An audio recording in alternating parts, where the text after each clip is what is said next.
एक standard distribution को हम पढ़ेंगे, हाइपर ज्योमेट्रिक डिस्ट्रीब्यूशन। हिंदी में अगर कहेंगे हाइपर ज्यामितीय बंटन।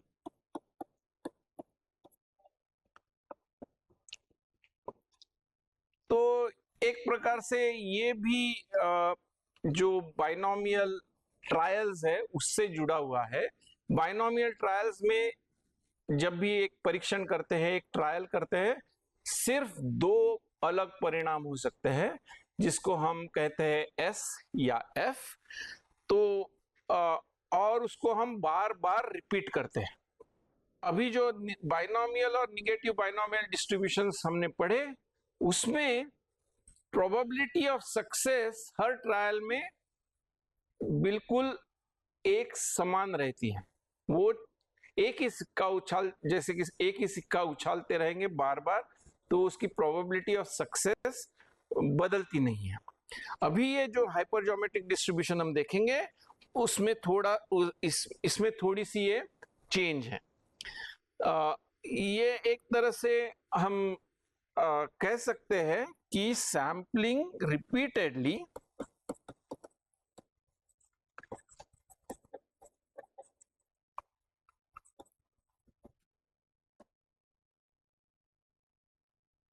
without replacement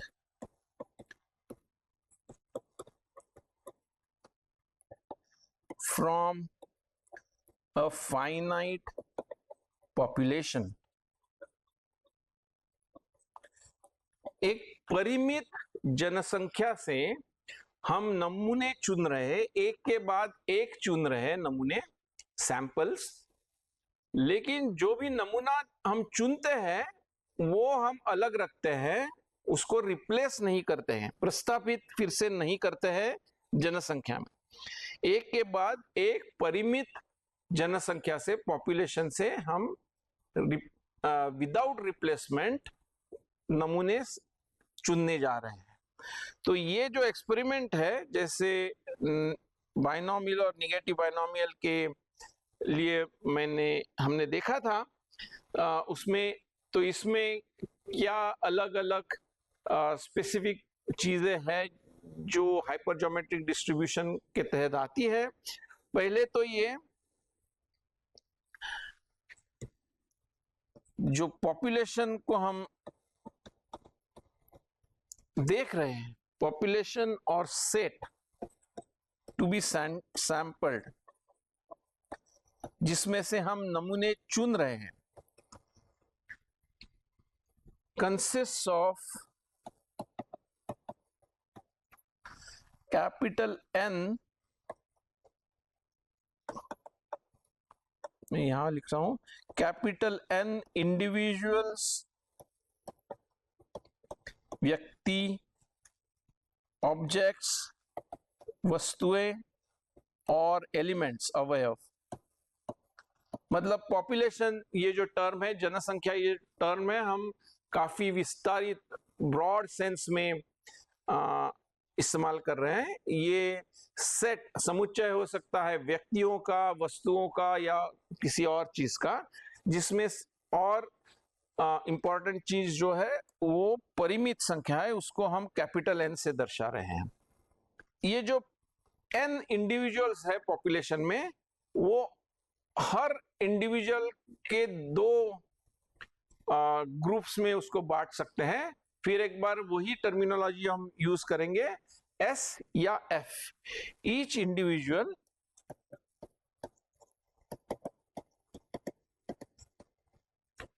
is S success और F। पूरे जनसंख्या में out of N individuals in the population,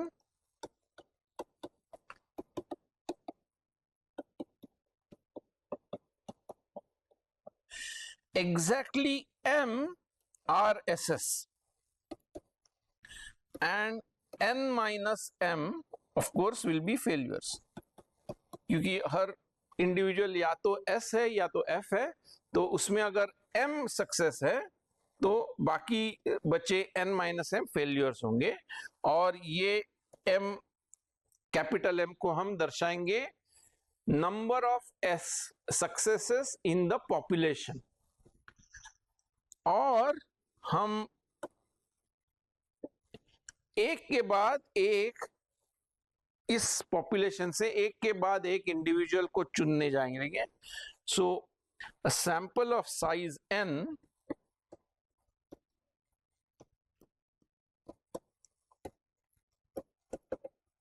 small n is drawn from the population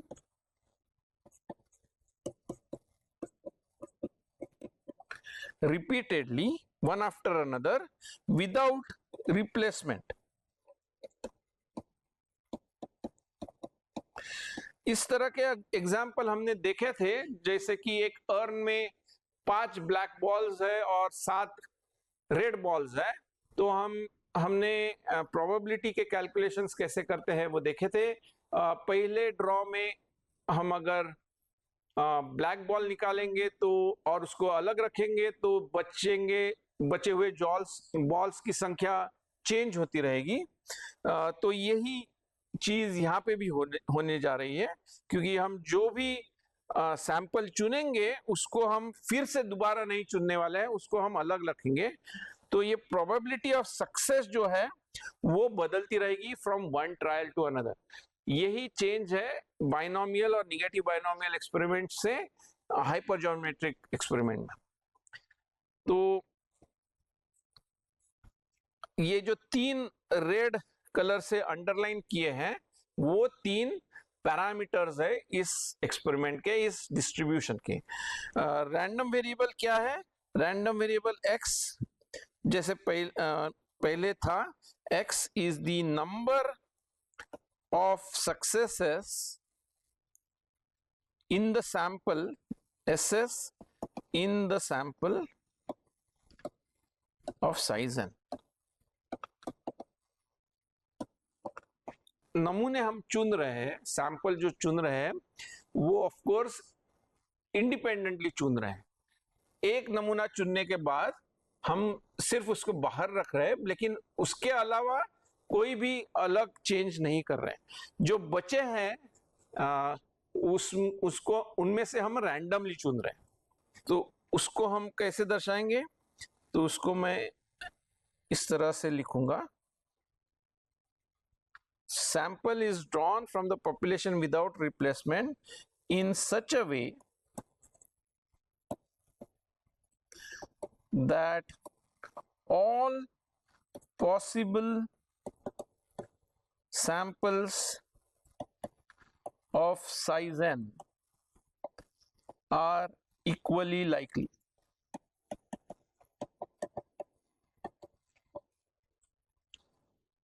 तो इस एग्जाम्पल को हम इस रैंडम वेरिएबल को हम एक उदाहरण के जरिए पहले देखते हैं।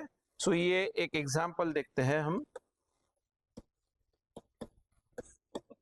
किसी एक कंपनी में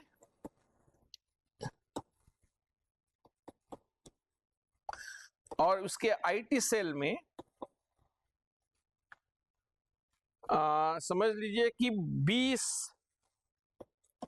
सर्विस कंप्लेंट्स आई हैं एक वीक में।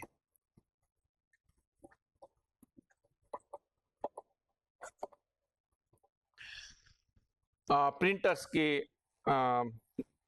20 सर्विस कंप्लेंट्स फॉर प्रिंटर्स उनके पास आई है एक हफ्ते में, और उसमें से 12 कंप्लेंट्स थी इंकजेट प्रिंटर्स के लिए, और बाकी बचे 8 कंप्लेंट्स थी लेजर प्रिंटर्स के लिए। उस कंपनी के आईटी सेल में ये 20 कंप्लेंट एक हफ्ते में आई है। तो उनको रिपेयर करने के बाद कंपनी ने डिसाइड किया कि हम इन 20 जो प्रिंटर्स को रिपेयर किया गया है उनको एक सर्वे से जांच लेंगे कस्टमर सेटिस्फेक्शन के लिए। तो after repair company decided to select 5 of these 20 printers for a customer satisfaction survey।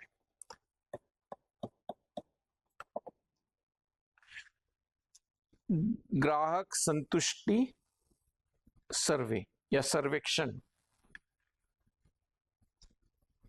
How are they going to select these 5? They are going to select these 5 printers in a completely random manner. Selection is done in a completely random manner।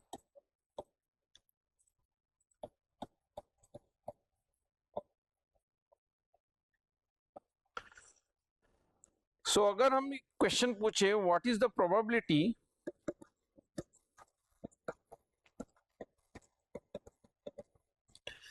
that exactly X of the selected printers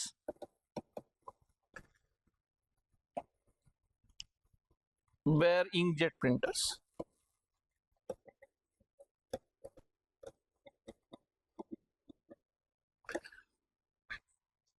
तो अगर इस example को उदाहरण से फिर से हम देखेंगे तो ये एक हाइपर ज्योमेट्रिक डिस्ट्रीब्यूशन जैसे लग रहा है, क्योंकि 20 प्रिंटर्स में से 5 को चुनना है। तो ये पॉपुलेशन जो है वो है 20 सर्विस कंप्लेंट्स या 20 प्रिंटर्स। उन 20 प्रिंटर्स में पता है कि 12 इंकजेट प्रिंटर्स है और 8 लेजर प्रिंटर्स है। तो और हर प्रिंटर या इस उदाहरण में इस स्टडी में या तो इंकजेट है या लेजर है। तो एसेंशियली फिर से ये बर्नौली टाइप की सिचुएशन है। तो अगर हम मान ले कि इंकजेट प्रिंटर को हम एस परिभाषित करें तो हमें ये पता करना है कि जो सैंपल चुना गया है उसमें से कितने सक्सेसेस है। तो ये बिल्कुल हाइपर ज्योमेट्रिक सिचुएशन है जिसमें so let x be the number of inkjet printers in the selected sample of size n।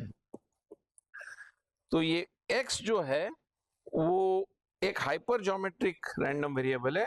उसमें जो 3 मैंने पहले अंडरलाइन किए हुए पैरामीटर्स थे, कैपिटल N जो है पॉपुलेशन साइज, इसमें है 20, कैपिटल M जो है number of successes in the population. अब इसमें हम X is the number of inkjet printers, तो हम इंकजेट प्रिंटर्स होना एक S मानते हैं। तो number of inkjet printers out of 20 in the population है 12। सो M का मान है 12 और सैंपल साइज स्मॉल n है 5।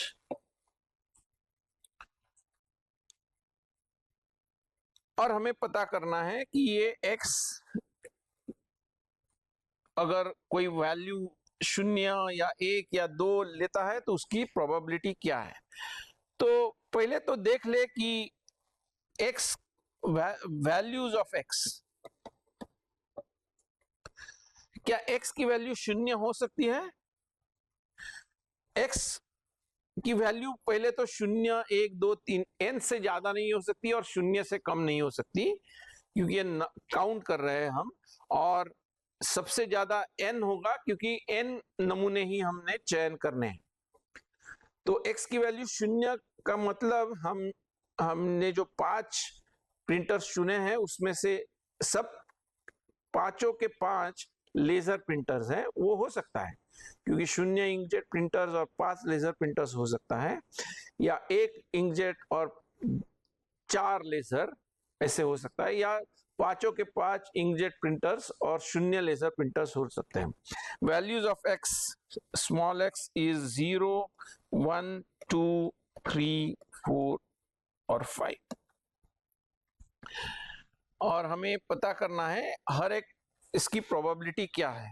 तो चलिए हम एक कोई भी संख्या लेते हैं, से x इक्वल टू 2, और इसकी प्रोबेबिलिटी हम जांचते हैं। सो ये इवेंट क्या है, 2 out of 5 printers selected printers are inkjet printers,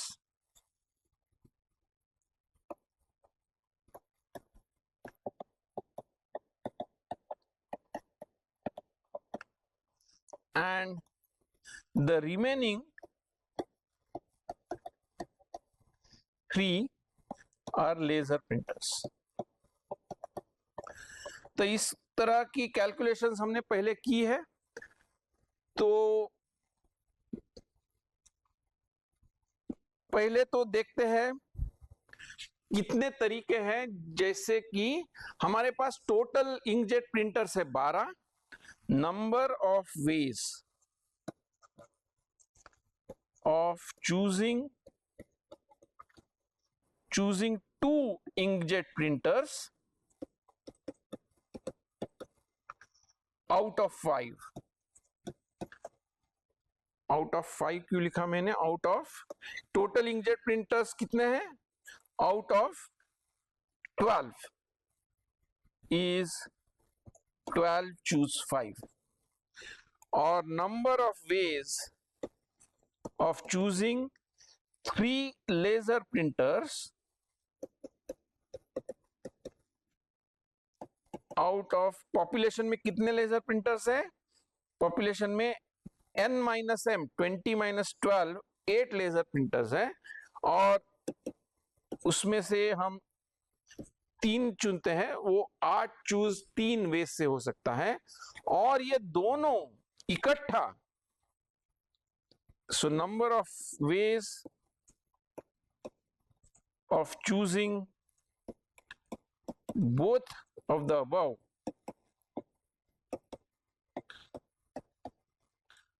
कैसे करते हैं, मल्टीप्लीकेशन प्रोडक्ट रूल याद करिए, वो होगा 12 चूज 5 टाइम्स 8 चूज 3। क्यों, क्योंकि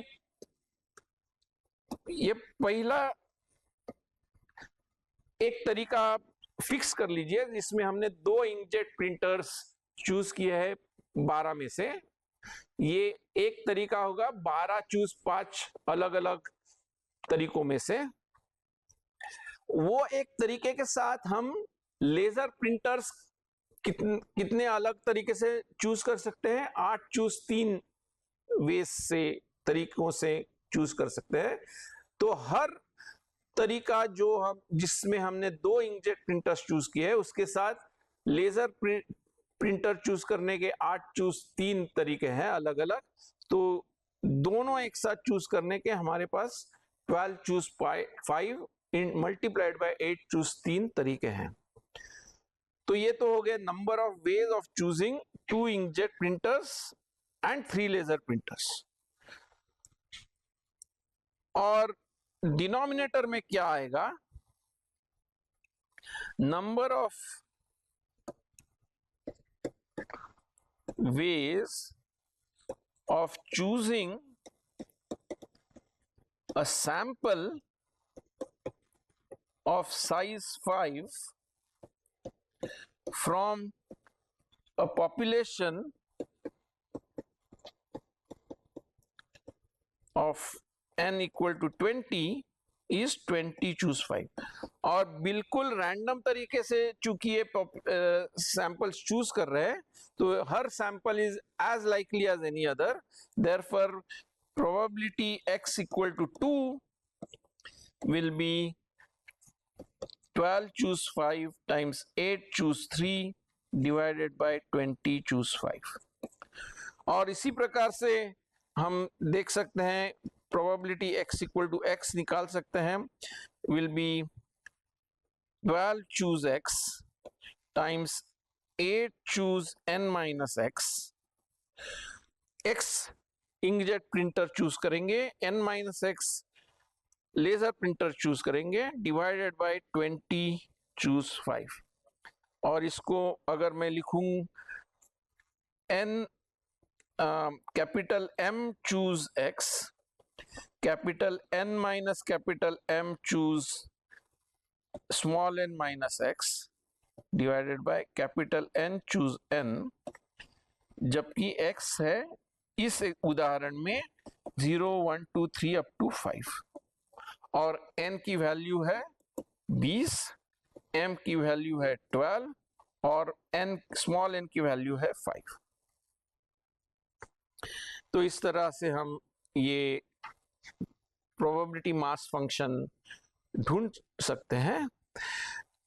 ये जनरल फॉर्मूला, एक तरह से ये जनरल फॉर्मूला हो गया है, लेकिन थोड़ा सा क्वेश्चन है यहाँ पे, क्योंकि x तो हमने देखा कि x की सबसे कम वैल्यू है 0 और सबसे ज्यादा इस उदाहरण में वैल्यू है 5, वो है सैंपल साइज स्मॉल m।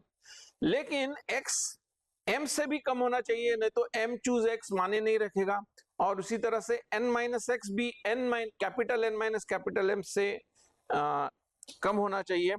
तो हाइपर ज्योमेट्रिक डिस्ट्रीब्यूशन में generally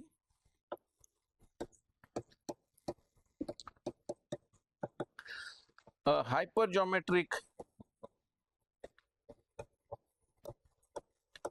random variable capital X which counts the number of S's in a sample randomly chosen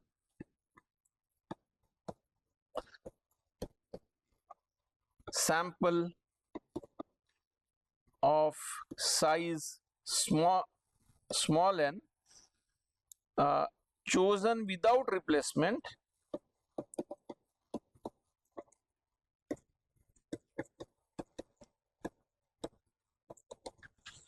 from a population,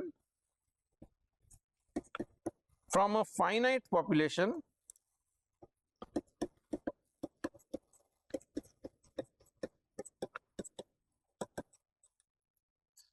of size capital N which has m S's and n minus m F's।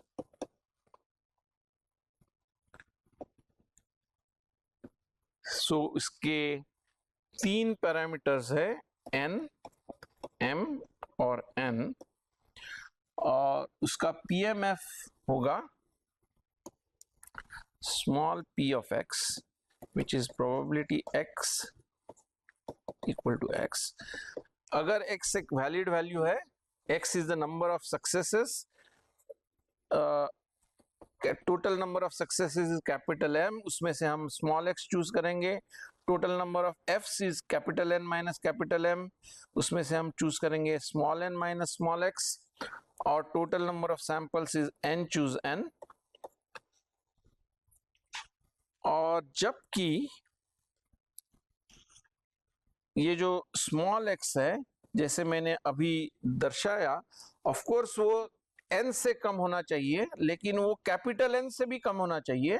सो ये minimum of n and m से कम होना चाहिए, और उसी तरह 0 से ज्यादा होना चाहिए, लेकिन n माइनस एक्स भी capital N minus capital M से ज्यादा होना चाहिए, तो उसका मतलब है x ये small n minus capital N plus m से ज्यादा होना चाहिए।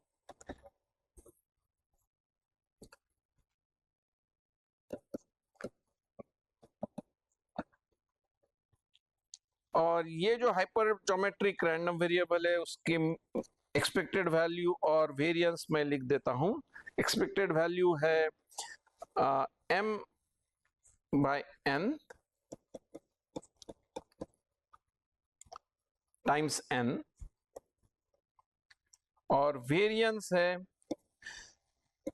n times m by n times 1 minus m by n